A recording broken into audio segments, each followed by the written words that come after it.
Frères et sœurs, Shalom. Nous célébrons aujourd'hui le 15e dimanche du temps ordinaire dans l'année liturgique C. L'évangile de ce jour commence par une interrogation existentielle telle que posée par les docteurs de la loi, interlocuteurs de notre Seigneur Jésus. Ils voudraient bien savoir ce qu'ils doivent faire pour hériter la vie éternelle.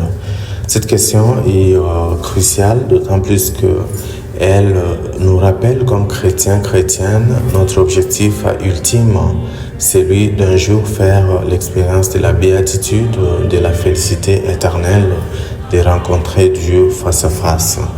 Ainsi, la réponse à cette préoccupation se propose déjà, commençant par la première lecture, où Dieu nous propose son commandement ou ses commandements. Et si nous adhérons à ces commandements et que nous les observons, nous avons l'héritage de la vie éternelle. Et si nous désistons, et aussi cela nous conduit à la mort. Il est question du choix et aussi de la liberté humaine. De l'autre côté, la loi observée dans l'Ancienne Alliance montre des limites.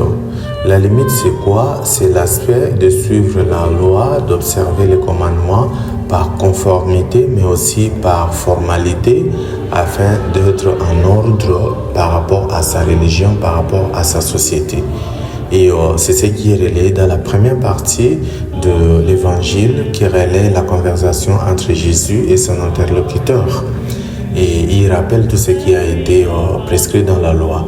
Mais Jésus le fait savoir, et en développement de sa question « Qui est mon prochain ?» un autre aspect de l'observance de la loi. Ici, là, l'aspect c'est quoi? Ça donne d'abord un résumé que l'amour résume tout ce que la Torah a dit et tout ce que les prophètes ont dit. L'amour de Dieu sous-entendu, mais aussi d'autrui. Mais de l'autre côté, cette loi n'est pas observée de force, elle n'est pas observée par conformité ou par formalité, elle est observée d'une manière consciente et libre. Et elle fait appel à la compassion, elle fait appel au sacrifice et elle fait appel à la miséricorde.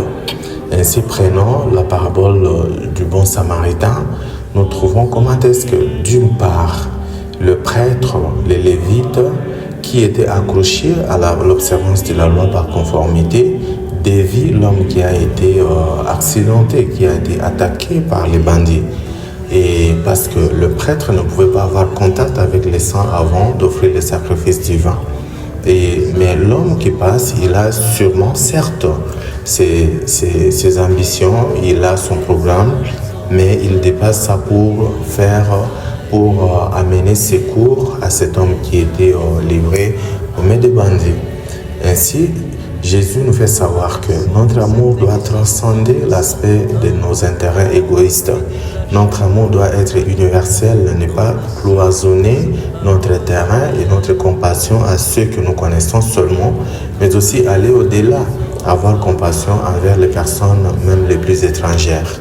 Nous devons travailler, frères et sœurs, afin que nos petites clôtures construites autour de nous d'une manière virtuelle, qui ne font que regarder les membres de nos familles, qui ne font que regarder nos amis, nos connaissances, soient détruites afin de nous ouvrir à un amour beaucoup plus universel, un amour qui accueille tout le monde.